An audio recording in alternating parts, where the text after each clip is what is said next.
Then it was the pandemic. I said, I'm going to create every single day. And I did. I created a piece every single day. And I got my first social media account in 2020. And I said, I'm just going to put my pieces up, no matter how terrible they are, and just build on it.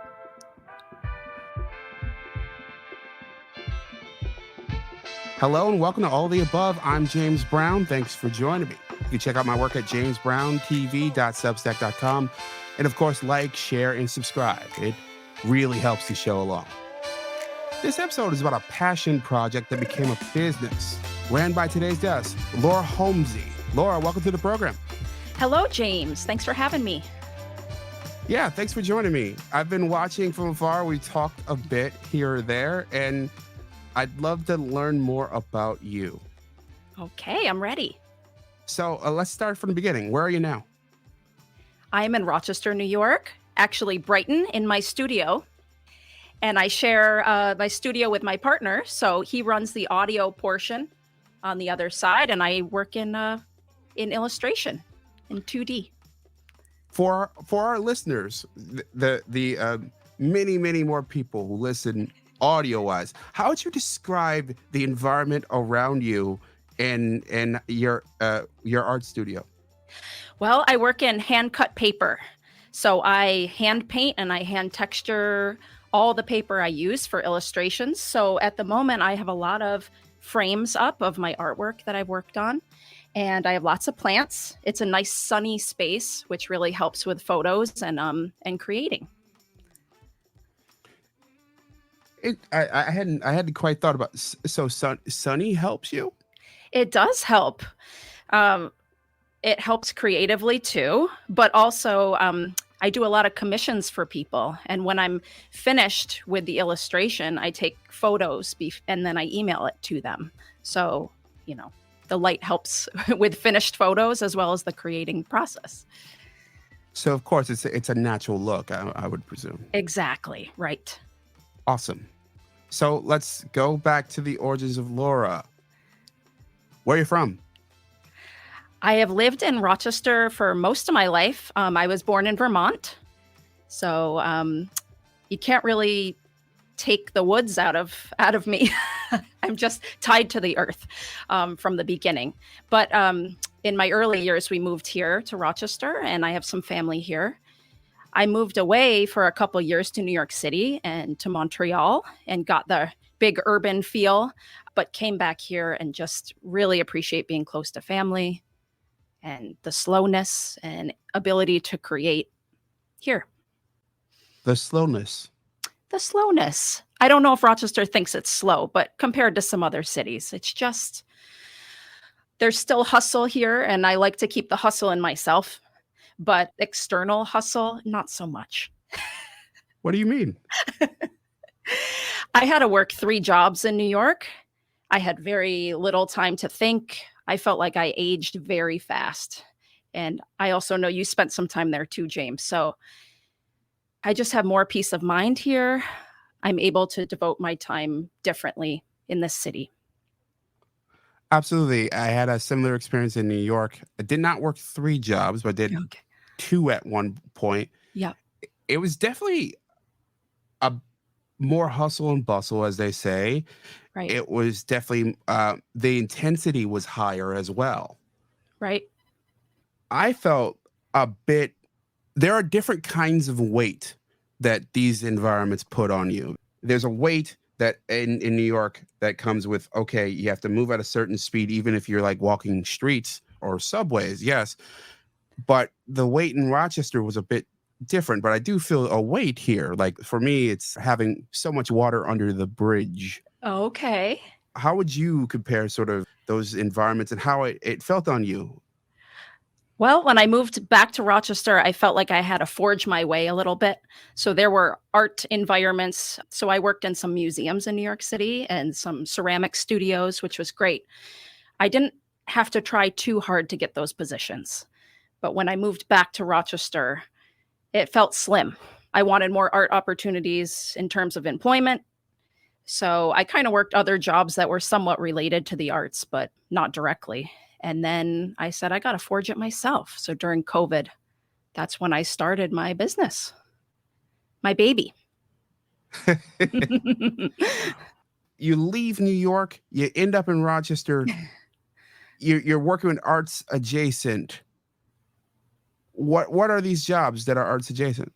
Well, I worked in nonprofits, but I worked in some after school programs run through an agency that supports people with developmental disabilities.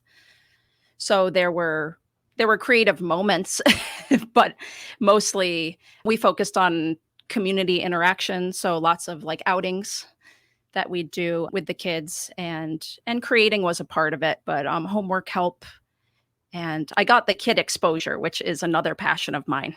And you can kind of see that through my work, but it wasn't arts focused primarily. And that's what I wanted. Primarily children or only children? I worked with kids and adults, but children are my love. I love them. I love their brains. They're my heroes. Their brains. Tell me about their brains. I just recently worked with a class of third graders, and I just went in thinking, oh man, I have to teach them everything about my craft, and I spend every single day doing this. So, there's a lot of pressure to teach them all these techniques. And I just love how they just jumped in. They questioned me on my techniques and why I was doing certain things, because I think they came up with better ideas for how to do it. But just the fear wasn't there. They have grandiose thoughts and they don't tell themselves, oh, that can't be done. It helps with their art making, and I just love being around them. I really do. There are a couple very fascinating elements of that statement. So the fear, when I heard you, I'm thinking fear that comes with growing up, fear that comes with experience and failing. What do Okay. you mean? I guess I meant creatively, at least, the age of 8. They're just really fun. It's like they're not quite middle school. They're not really, I don't know. I guess the fear of creating isn't there. Sure, they have other fears, but working with them through the arts is just really fun. They give me great ideas, Such as? such as placement. So we were working on bouquets for Mother's Day. And I think when you're looking at a piece of artwork like I do, I spend about a week on a piece, a full week. And you have trouble seeing things when you're staring at the same image every day. But I don't know. I went in with some ideas for bouquets, and these kids had additions in mind. Animals. Hey, why don't we add this in there? Why don't we place this behind the leaf? Because it makes sense for the piece. And I was just blown away by them. I was completely open to whatever they wanted to do. And I think they turned out great. Interesting. Yeah. You got to get around some kids, James. Well, well, I'm trying to think of I was around my sister's granddaughter. Believe it or not, I have a sister who has a I can't believe that. kid. Okay. Yeah. Okay. That was the last kid I spent time around. So Wow. it has been a while. Yeah. They can be great. Yeah. I guess in that experience, it was seeing the world through sort of this, not, she wasn't like overly enthusiastic, but it was like she wasn't completely developed, for lack of a better term, if you know what I mean. Makes sense. We're talking about an 8-year-old. Yeah. So we're talking about someone who's sort of like, for example, I had to pick her up off her bus. Okay. So I was driving her to my mother's house. Okay. And so I asked her, what do you want to do, with your life? Yeah. And she kind of rolled her eyes. Everyone asked me that, probably. Yeah. Okay. But I did get her talking.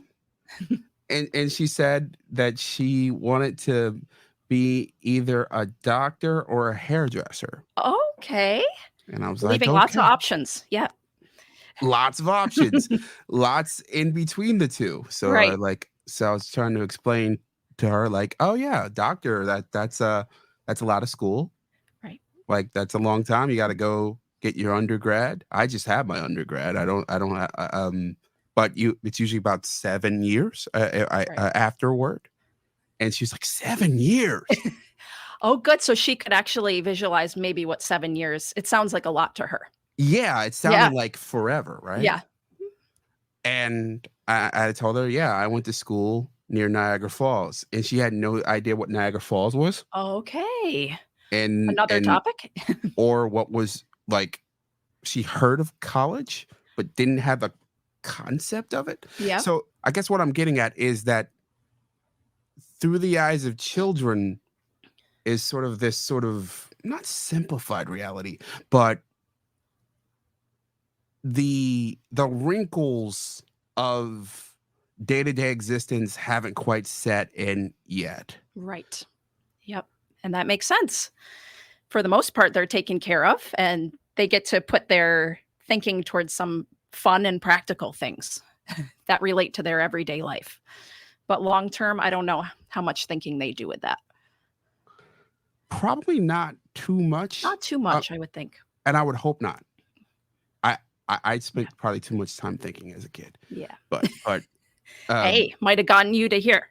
yeah, probably, You're a right? good thinker. Yeah.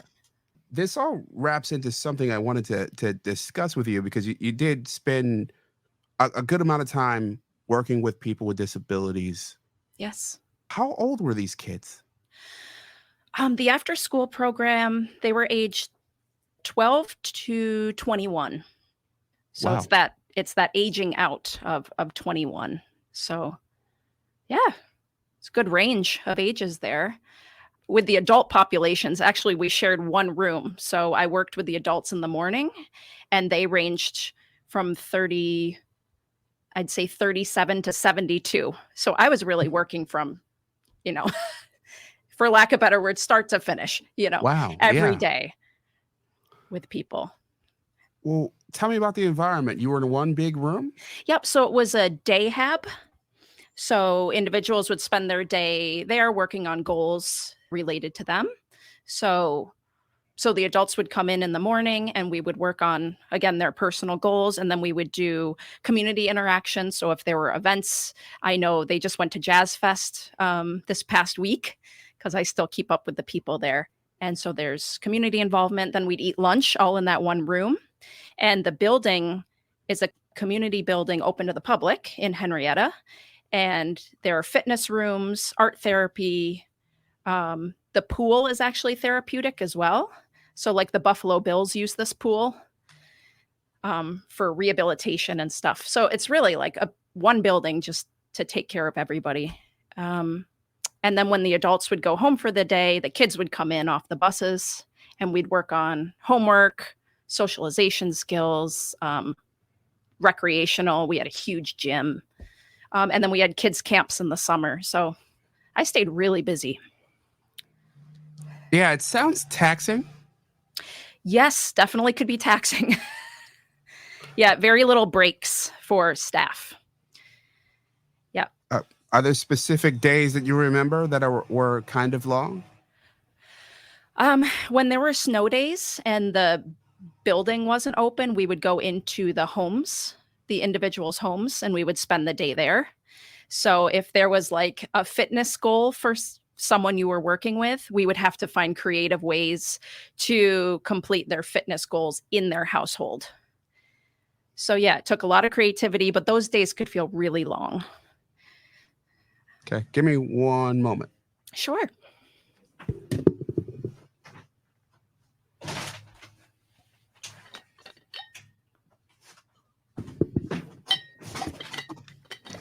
The perils of working from home. My Oh. neighbor decided to break out his lawnmower and just yeah. Oh no. Yep. I'm in a building and I share with a music school, so I get it. It can get loud. Yeah, so I'll explain to our listeners. I had to take a moment there because my neighbor is breaking out his giant lawnmower, so you might hear a hum beneath. Okay. Well, I is it fun? to work with children with disabilities, with people with disabilities? There were lots of fun times.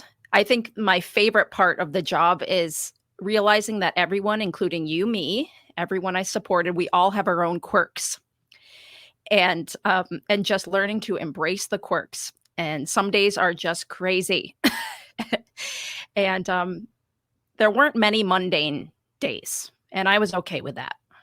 Um, I guess the fun came from learning what was special to each and every person that I worked with. So sometimes, oh, let's see, for example, there was one male that I worked with, and he just loved nothing more than doing people's hair. And that was one of his goals, was to find employment, kind of like your step niece or your niece. Yeah. He wanted to work in a hair salon. And so that actually required him practicing on us, on our staff hair. So that was kind of fun. You know, we were helping him reach his goal, and looking crazy some days, but he had to practice. Um, um, oh, there were school dances that we helped the kids get ready for. I mean, we were just a huge part of their lives, and we also provided respite to the families. So on the weekends, there were programs that could help families out during that time. So we got to know these kids just Monday through Sunday, really.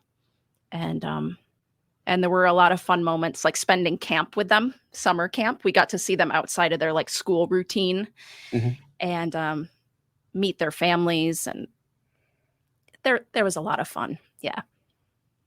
Was this around the clock? Which my Uh, Monday through Friday Meaning job? your Monday through Friday job with these folks. Yeah, it was probably 8:45, and then I got out at 6, a little after Okay. 6, and it was So, daily. Yep. oh, so it was a day job. Yes. Yep. So I worked about 9 a.m. to 6 p.m. every day, and then sometimes weekends, depending. So, yeah, you could be as busy as you wanted to in that kind of environment. There are always shifts, as you can imagine, lots of turnover. So there are always shifts available. Yeah, they work with you in that way. How do you connect with people who are dealing with a pretty severe disability?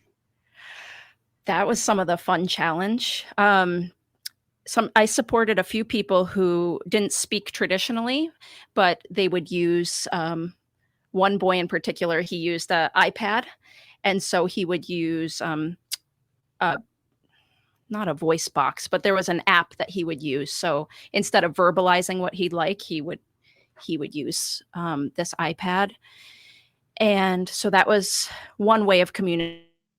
That was picked up a lot of sign language on the job. That was another way that we would communicate. There was art therapy available in the building too, and I got to go into those environments too to see how people interacted through the arts, and that's what I love the most. Maybe you can't vocalize everything you want to say, but maybe on paper it's better, or through clay you're able to get your thoughts out.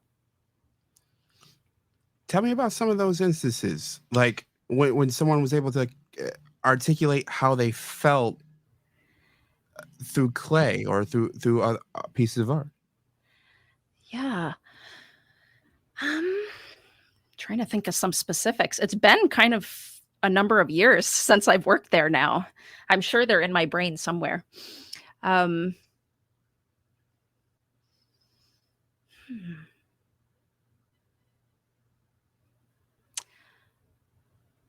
Well, I'm something's coming to mind, not necessarily art therapy, but there was one woman that I worked with. She was in her 70s, and she was actually born, she was Eastern European, and a lot of her family was still there. And she actually had a remarkable story on how she got to Rochester in particular, but we helped her make a book. It kind of turned out to be a scrapbook, but we were able to do some genealogy research with her Wow. almost, and we created this visual book for her. So she didn't speak traditionally, but she was able to use those images we found, and we kind of got to know her in that way, through her family. And that's one example that comes to mind. So, and she was really tied to her family. They would speak a lot over the phone in her own way. She would speak. They would speak to her a lot, and she was able to like include the staff um, in on that. Wow. Yeah, it's deep. It's deep. And through these experiences, as far as I've been able to tell, it's spoken to how you've grown creatively in terms of the art you make. Absolutely. Uh, how? Absolutely. how? I'm not sure if this directly relates to that question, but I always struggled creatively myself. I always had the strong urge to create, but I could never really find a medium that supported me. And so, years through high school, and I'll talk more about that later, but high school and then college, I pretty much thought that two-dimensional work was the way to get out your creativity, pen and paper, charcoal and paper. And then when I found this medium that I'm working in now, I just felt free. And since I work better in three-dimensional, I was able to find this medium where I could pick up a piece of paper, rip it, cut it, manipulate it into almost a sculptural form. And I was able to create that way more freedom. So I guess through exposure. So I guess tying that back, working with some of the students who maybe didn't have exposure in different art mediums like this, just finding out how they could create with what they are given. So maybe they have one dominant hand that they use mostly. How can we use that where you're at to get out these important thoughts in your head and important feelings? Did that make any sense? It does. It actually did make sense to Oh, me. good. Sometimes I don't hear the words that come out of my mouth. And I'll reiterate what I heard there Yeah, is it took you quite a long time to figure out which medium suited you, correct. and you spent a bunch of time with working with people who had to adapt in order to Adapt. express themselves. Yes.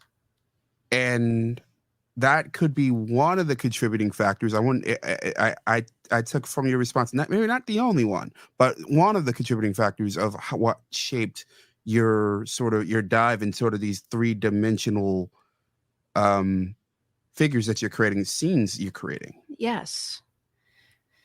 Yeah, that comfort level, it came with this medium.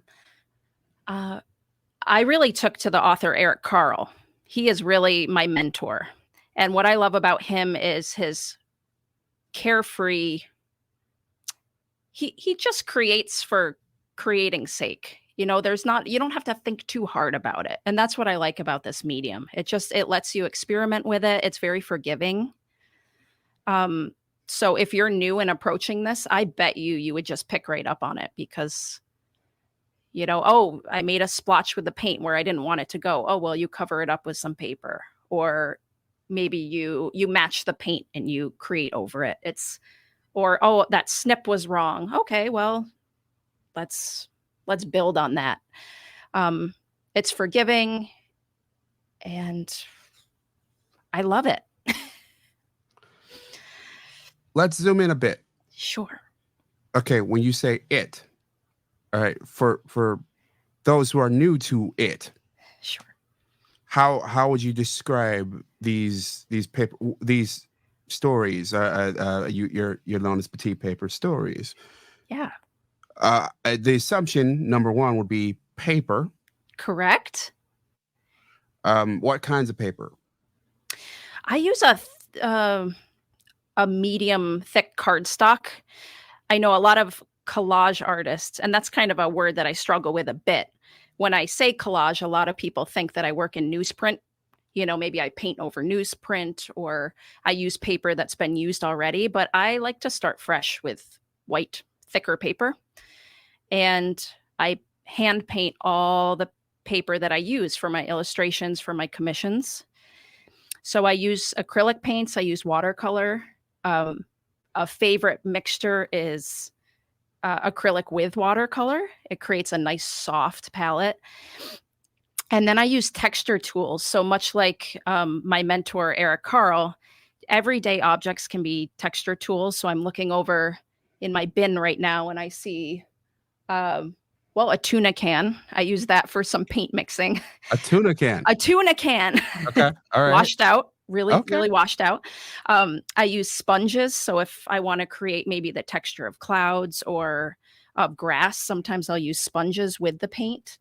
Um, I use string. Forks create nice texture. And that's another thing I love about this medium. You don't need a lot of money.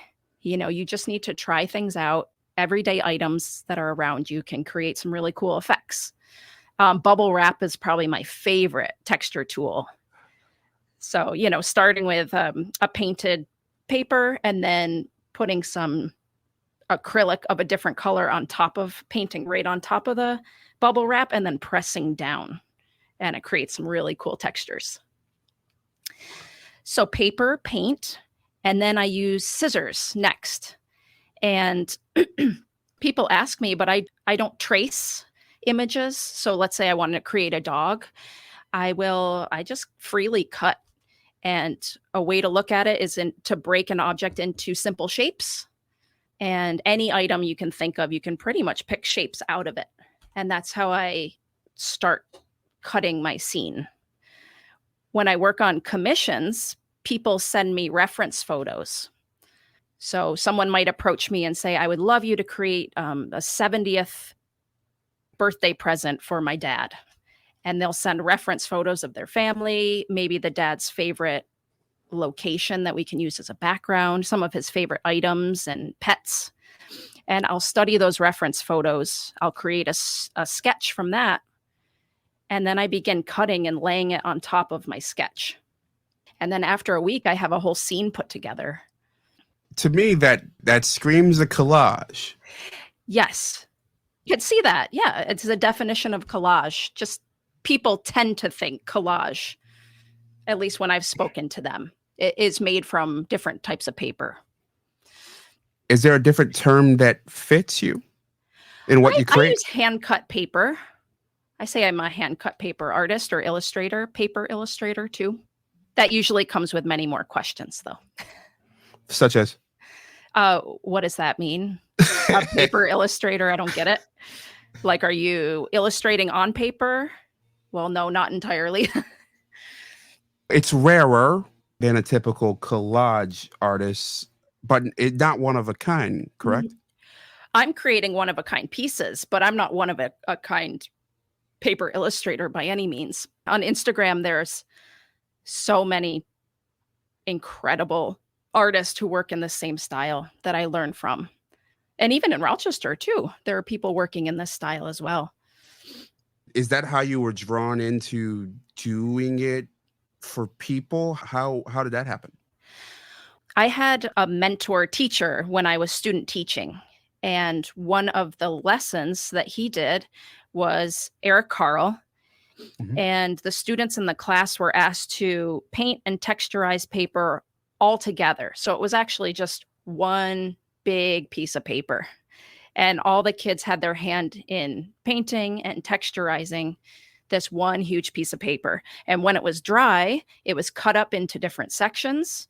And then each student was able to use parts of that large paper in creating their scene.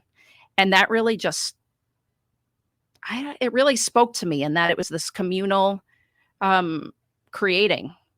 And everybody got to put their own little spin on it. But I just love that it used like minimal materials. Everyone was able to create together and then create something completely different from their neighbor from the same materials. And I just started working in that style right from college. And then, people would see some of the work I created. And I had a good friend of mine ask me to do a commission of her family of creating a Mother's Day scene. And I was scared to death. That was my first one. Yeah. And then from there, I would just say it was kind of friends who got me going in this. And probably believed in me a little more than I did at the time. And they would just give me these great ideas to work with. And then I just built and got better and got better. And that's kind of how I got started. That piece wasn't obviously your first rodeo. What were the first iterations like? What were they of? My very first pieces with cut paper, Mhm. I think I emulated Eric Carle. So I would look at his illustrations and I would just create kind of my own versions of him. That was kind of how I learned. So it was kind of copying of a scene in my own way. I took a really awesome course on paper illustration through the equivalent of a Skillshare program online. Mhm. And it was a Brazilian artist. And it taught me so much. We had like a clear schedule, and I think it lasted a week. And then we had a project at the end, and she would critique the project, and the class would kind of put their 2 cents in. So that really helped me to grow a lot in 1 week. And then it was the pandemic. I said, I'm going to create every single day. And I did. I created a piece every single day, and I got my first social media account in 2020. And I said, I'm just going to put my pieces up, no matter how terrible they are, and just build on it. Let's break it down. Yeah. Let's break this down. First account ever? I think I had a MySpace. Actually, a friend in college created a MySpace for me before I even said okay. But I didn't really take to that. So I'd say this is my first, yes, social media platform.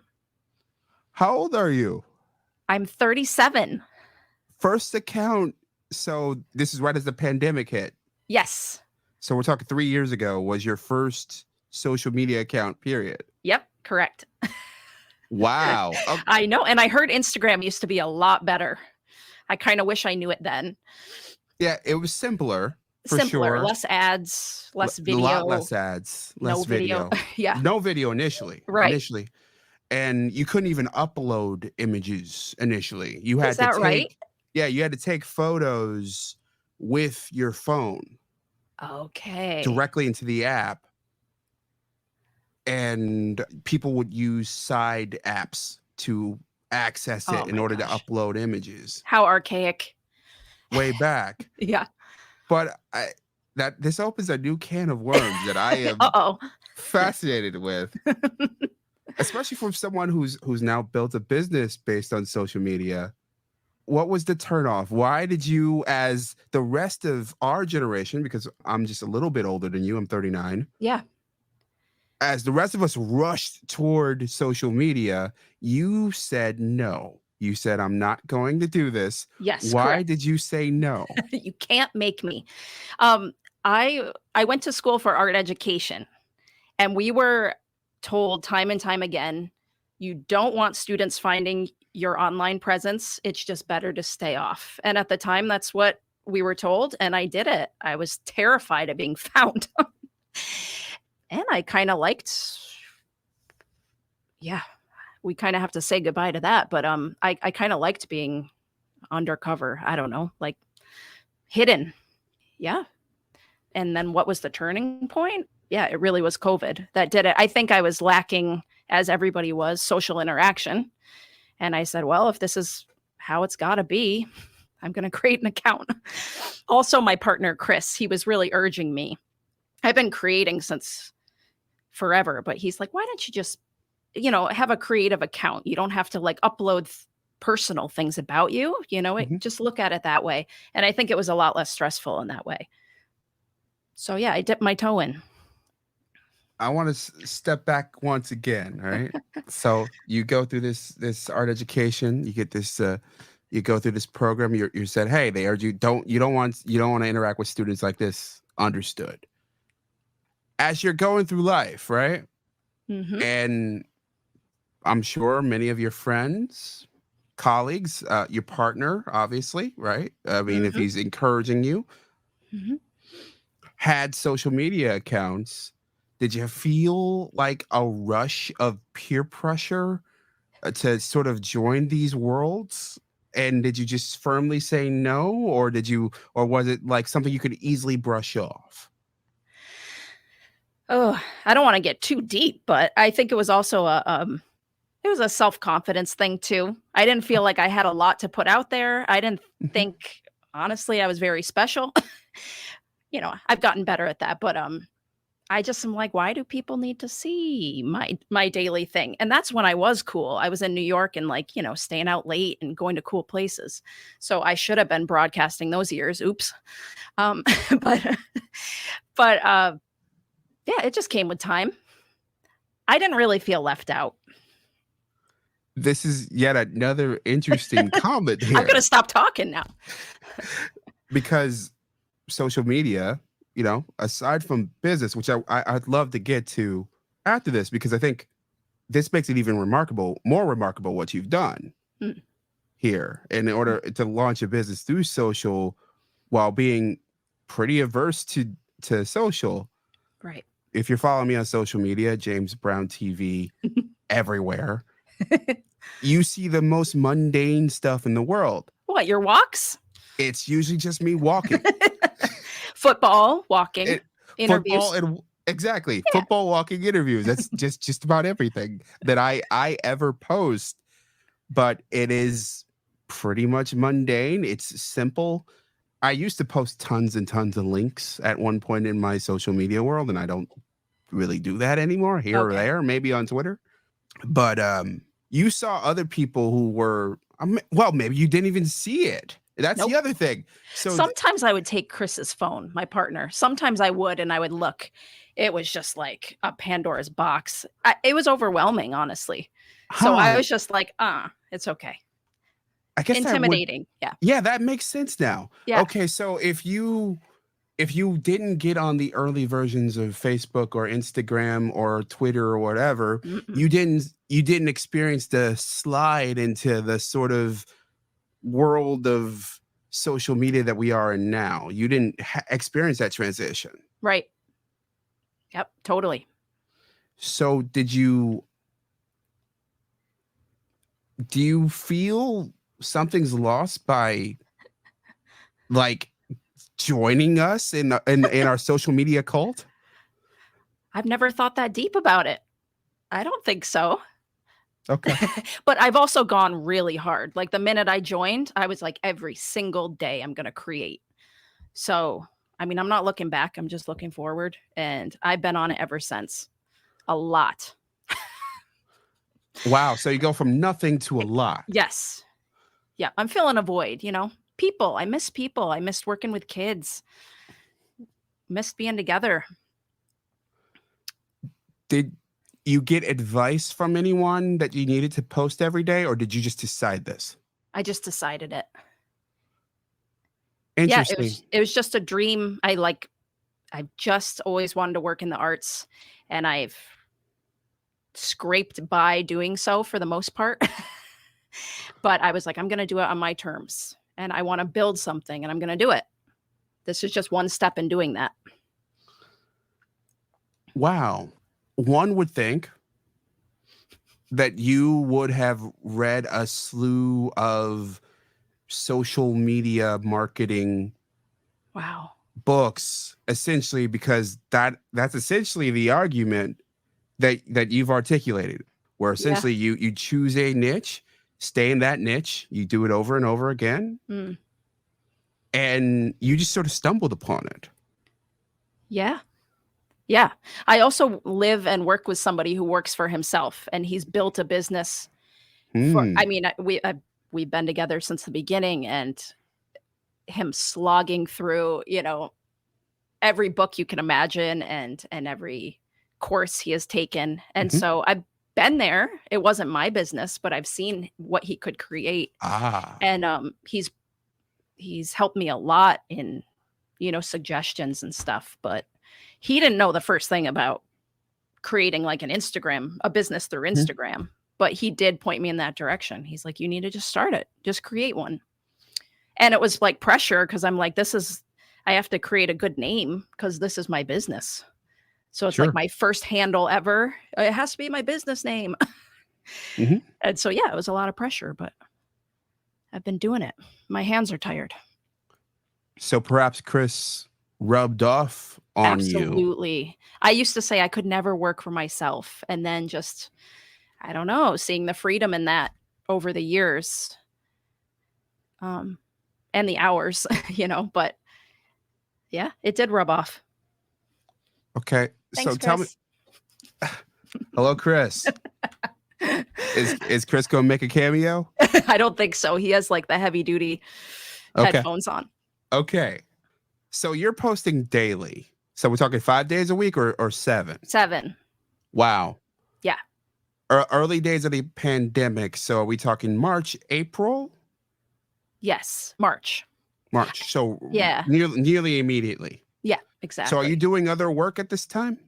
I was still working at that agency for a Mhm. bit, and right when some weeks in, it started getting scary. So I weaned myself off of that Okay. job and, yeah, and started this. What were the first inquiries? Were they immediate? Were they after a month or how quickly did you start hearing from people? Like positive feedback or commissions? Or Both. Which oh, one was first? I guess positive feedback. I remember my first comment, it was from a girl that I've known a very long time, and she's like, "Laura, I didn't know you did this." I'm like, "I did, but I did all my creating, like, behind the scenes. I didn't show many people. I mean, people knew that I studied ceramics in college, but, um, so I heard some nice comments, mostly just kinda shock. "Oh, is this you? Is this what you're doing?" I also didn't have a actual picture of myself, so people were like, "Is that you?" Yeah. And then commissions started when my friend that I told you about, probably 3 months in, she gave me Mhm. that task of creating her family, and it is not a small family. It was like a big project. So probably 3 months in, she gave me that opportunity, and I thank her so much. And that's the same friend who is a teacher and had me in, to teach her 3rd grade class a couple years in a row. She's just Wow. great. Yeah, she's a true teacher where she creates opportunities for people and really, like, fosters good in people, you know? She's great. So your third commissions, were they immediately after? Were they later? I think a couple months in between, and they were, Mhm. like, close friends, Mhm. and then, I remember, like, my first out of state commission, and that was, like, a friend of a friend, and then it just started getting where every single week in my calendar is filled up with a commission, and it's the 3rd year of that. Fully word of mouth? Um, I've been featured in a couple, like, publications, so that's helped. I was on the news, like the local news, and I remember hearing people say, "Hey, I saw your segment. I'm really interested in having a piece." Um, so my website has drawn some people, but that's how it started off, word of mouth, yeah. And then I had a commission out of Germany, and he found me through Instagram, and that was awesome. That was so Wow. cool. Couldn't believe it. So, yeah, and then Instagram is kinda how I get my commissions now. Hardest lesson so far? Putting money aside for sales tax. Ooh. That's a big one. The more you make, the more you put aside, right? Yeah, absolutely. Yeah, There's more concerns when you're working for you. exactly. That was a big one.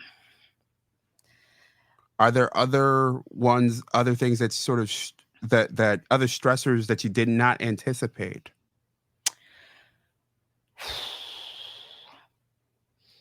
Mm, I guess in the beginning, I was trying to, like, get to know USPS and all the, like, logistics with shipping and stuff.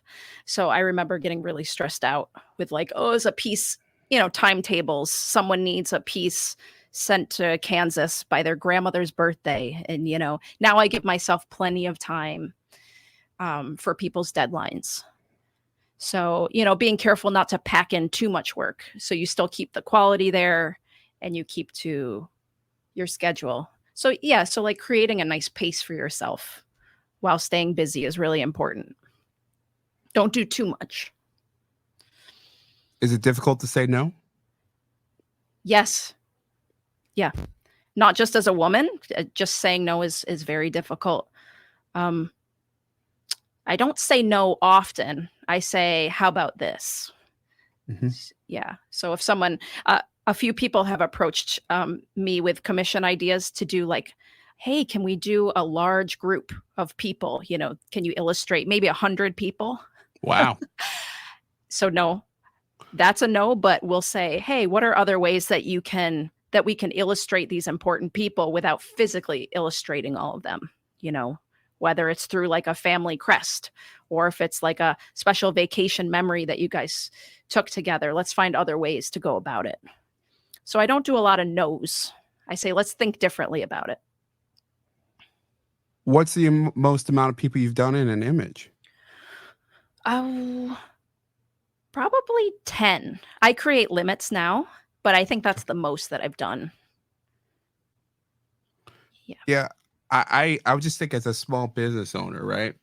Yeah. Someone is offering you X amount of dollars. You like you said, sales tax is a concern. It is. Just supporting yourself, paying Right. your bills, all a concern, and it's all on you, right? Right. Right. And then you have this opportunity, and you have to like, it's a little much. Let's rethink this. What's the reaction when you have to say that? It might be relief. I mean, they don't have to spend as much as I would probably have to charge if I did 100 people. I think they're appreciative that I'm willing to work with them. I'm speaking for them, but I think I'm not just saying no.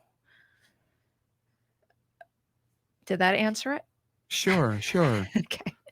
Um, Instagram as your lead business magnet, your lead magnet. Yeah.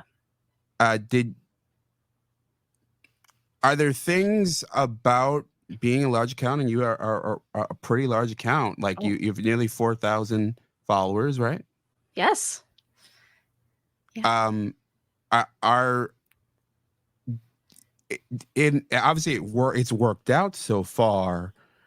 Are there days where you wish like you didn't choose Instagram?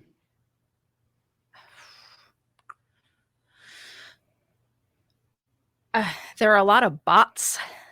There Hmm. are a lot of bots that I can't get a handle on, and a lot of people can't. And there's times when I question, yeah, kind of what direction the platform's going in, especially when your concerns aren't really being addressed, no Hmm. matter how much you yell about it.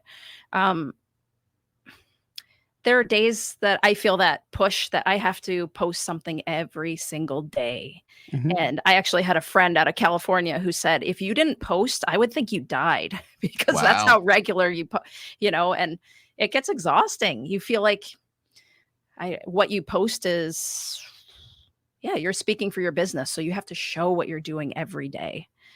And so it would be nice to kind of step back Hmm. and take a little break and realize that like not everyone's going to go away if you take a little break. But so it gets exhausting at times. Yeah, but I've met a lot of cool people like doing what I do. And we like bounce ideas off each other too, and they're from different continents. Hmm. I just so I definitely look more at the positives of what I get out of it. But You leaned into my next question oh, for you, which was, so it sounds like you're not hyper competitive with these other folks, like who are in your space. You guys communicate and you bounce off each other. yeah, we sure do. Um I have one friend in England and I would love to actually meet her, but she's given me some great ideas to work with in terms of like oh, you should try this subject matter, or have you tried this method with paint? Have you tried this tool? And here's where you can find it and here's what I do with it. And I mean, I probably would have never come across that idea. So, yeah, we keep each other going, I'd say. So I embrace it. I'm learning new techniques from them, and it's a fun little community we're a part of. Is it all positive? Sure, there are times when you see what others are doing and it makes you self-reflect and say, am I doing enough? Am I doing enough? Is this going in the right direction? Um, my lifelong dream is to write a children's book, less of the writing and more of the illustrating. Yeah. And so I have seen people who have gotten those opportunities even through Instagram, like legit opportunities through Instagram. So sometimes, I think, oh, like, how can I put myself out there more? Or will I come in contact with the right person to make that dream come true? So there's like added pressures you put on yourself, sure, by seeing what other people are doing. Yeah, it seems just listening to you for this past roughly an hour at this point. Yeah. Wow. It seems like that putting yourself out more wouldn't necessarily come natural, that it would take sort of you coaxing yourself to go forth a little bit more. Instagram's helped me do that. It really has. Yeah. It really has. In terms of your personal life, your friendships, that kind of thing? Yeah, like all the above.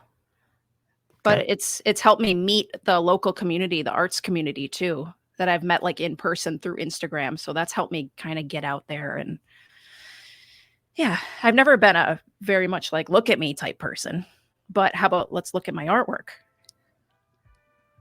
And obviously there are a lot more eyes on you now. Yeah, I don't think about it much, but I can see it being a little bit awkward to think about too much. A little bit. Well, Laura, any famous last words? I just really thank you. You've been one that I've really enjoyed meeting. And like we said, when we met in person for the first time, from pixels to person. But I really love what you've created, and I've been able to see your career, and this new direction is really awesome. And I thank you a lot. You're welcome in my little studio anytime. Oh, yeah. I'd love to visit at some point. Yeah, that would be great. Thanks for listening to all of the above. Let me know what you think wherever you're listening, and do me a favor, share it with a friend. You can follow my work at jamesbrowntv.substack.com. Paid subscribers get access to bonuses, including 10 the Hard Way, our members-only show. You can reach me at james@rochesteraccent.com or jamesbrowntv@gmail.com. You can also leave me a message at 585-484-0339. We might have you on the show. I'm James Brown, and as always, be well.